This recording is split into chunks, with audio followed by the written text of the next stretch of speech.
DD சொல்லுங்க. தமிழ்நாட்டுல என்னதான் சட்ட ஒழுங்கு சரியில்லை, பெண்களுக்கு பாதுகாப்பு இல்ல, அப்படி இப்படின்னாலும் இப்ப ஏதோ ஒரு ஆயுதத்தை கையில எடுத்திருக்காங்களாமே. தமிழ்நாட்டு மக்கள் கிட்ட இத சொல்லி பாருங்க, நாங்க நல்லாதான் வேலை பாக்குறோம், இவங்கதான் தப்பா இருக்காங்க, இப்பவாவது நம்புறீங்களா அப்படின்ற மாதிரியான ஆயுதமா தான் இருக்கு அப்படின்ற மாதிரி பேசிக்கிறாங்களே.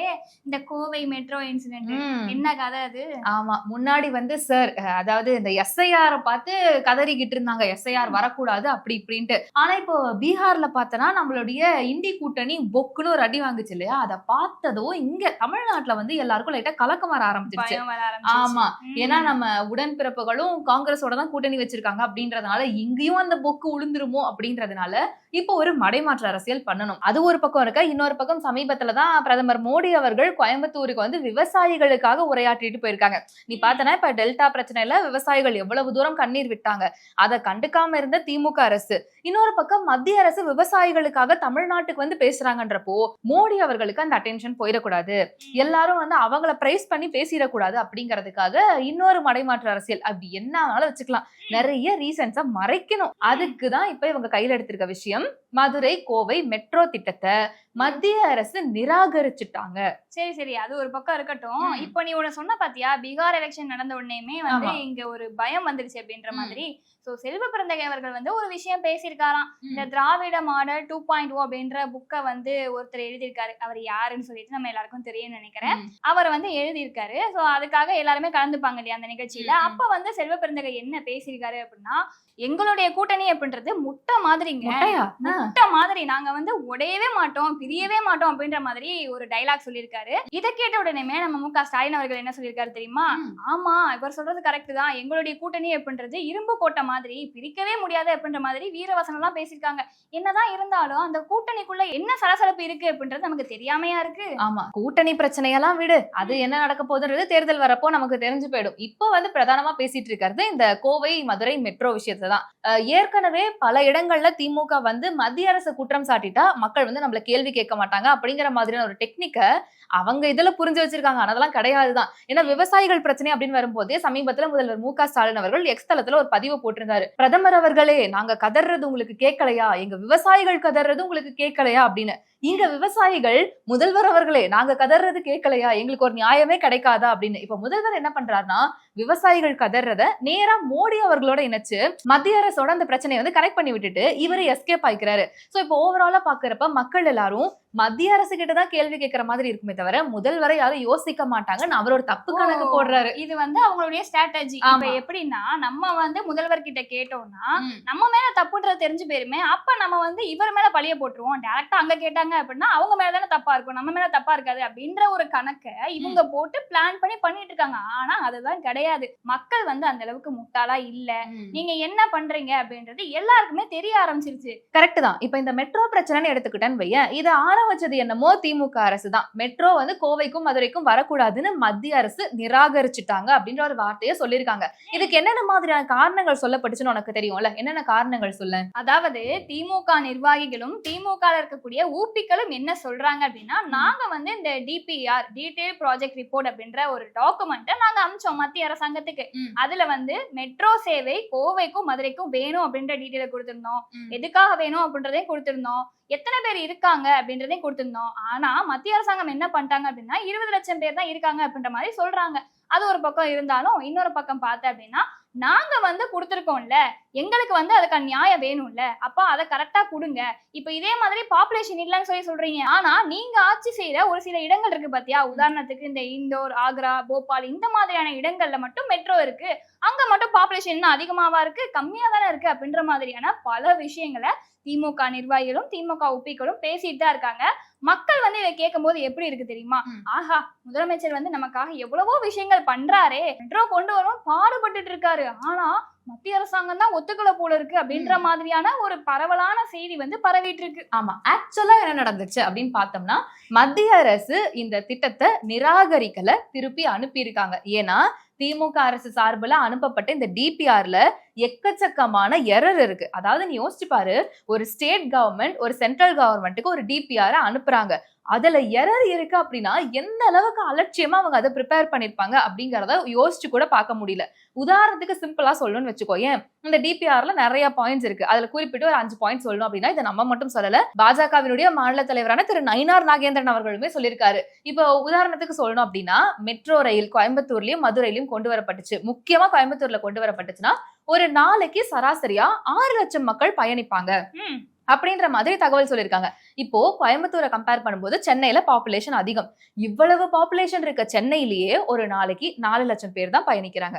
அப்போ கோயம்புத்தூர்ல எப்படி 6 லட்சம் பேர் பயணிப்பாங்க? ரெண்டாவது, பயண திட்ட நேரம் அப்படின்னு ஒண்ணு இருக்குல்ல. இப்போ சென்னை வந்து ரொம்ப பாப்புலேஷனான சிட்டி. நம்ம பைக்லயோ கார்லயோ போறோம்னா ஒரு இடத்துக்கு போறதுக்கு 1.5 மணி நேரம் வரைக்கும் ஆகுதுன்றப்போ, மெட்ரோல போனோம்னா அது வந்து ஒரு 15-20 நிமிஷமா ஆகுது. அப்படிங்கிறது லிட்டரலி நமக்கு ஒரு 1/2 மணி நேரத்தை சேவ் பண்ணுது, 3/4 மணி நேரத்தை சேவ் பண்ணுது.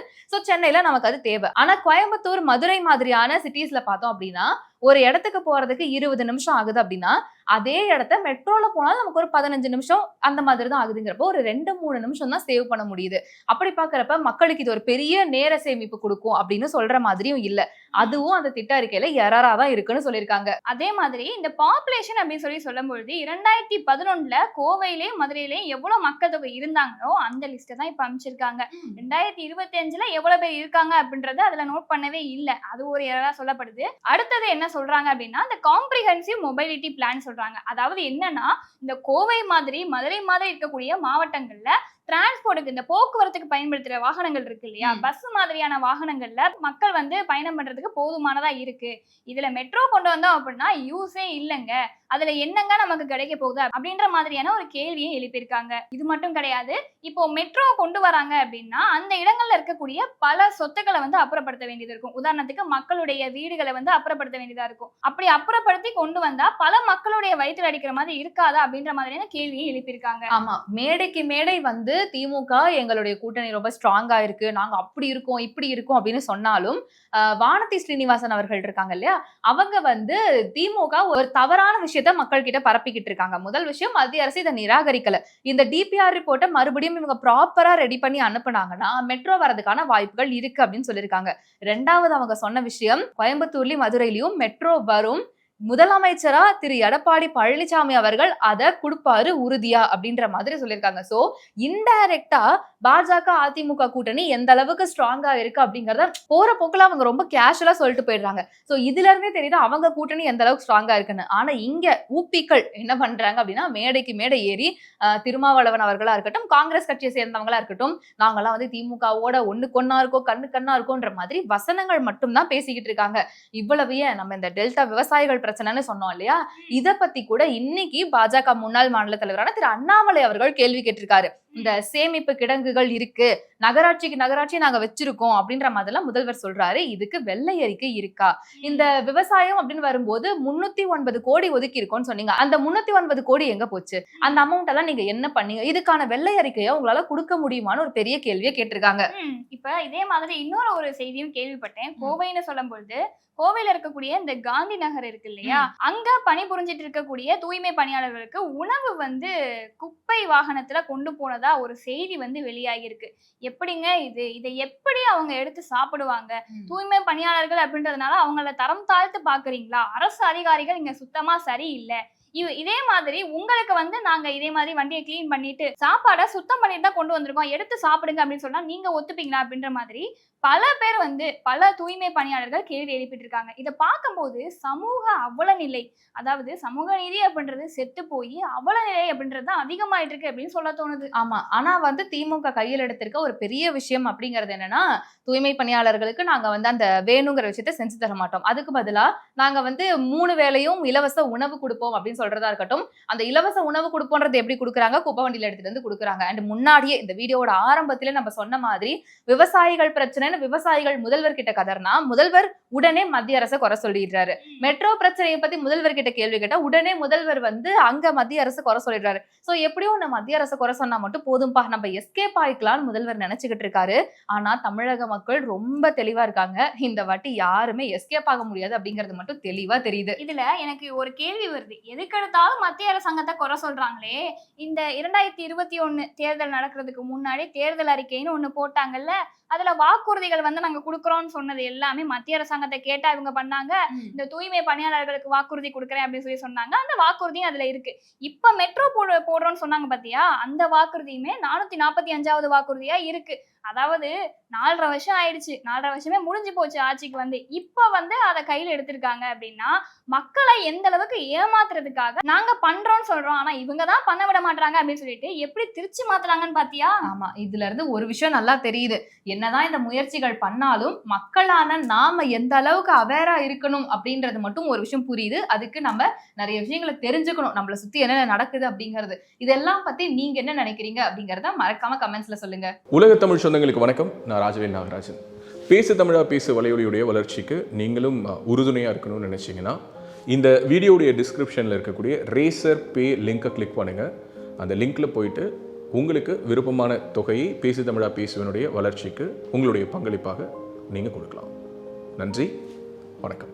பேசு தமிழா பேசு சேனலுக்கு ஆதரவு தந்து கொண்டிருக்கக்கூடிய பார்வையாளர்களுக்கு வணக்கம். அரசியல் ஆன்மீகம்னு மட்டும் இல்லாம இப்போ ஹெல்த்லயும் நம்ம வந்தாச்சு. ஹெல்த் சம்பந்தமான பிரச்சனைகளுக்கும் ஹெல்த் டிப்ஸுக்கும் ஹெல்த் கேருக்கும் இல்ல ஹெல்த் பத்தி ஏதாவது தெரிஞ்சுக்கணும் அப்படின்னு நினைச்சீங்கன்னா ஹெல்த் குரு சேனல் கண்டிப்பா உங்களுக்கு யூஸ்ஃபுல்லா இருக்கும். பேசு தமிழா பேசு சேனலுக்கு கொடுக்கக்கூடிய இதே சப்போர்ட்டை ஹெல்த் குரு யூடியூப் சேனலுக்கும் கொடுத்து அந்த சேனலை சப்ஸ்கிரைப் பண்ணி உங்க நண்பர்களுக்கு ஷேர் பண்ணும்படி கேட்டுக்கிறோம். நம்ம ஹெல்த் குரு சேனலோட லிங்கை டிஸ்கிரிப்ஷன்ல தரோம், மறக்காம செக் பண்ணி பாருங்க.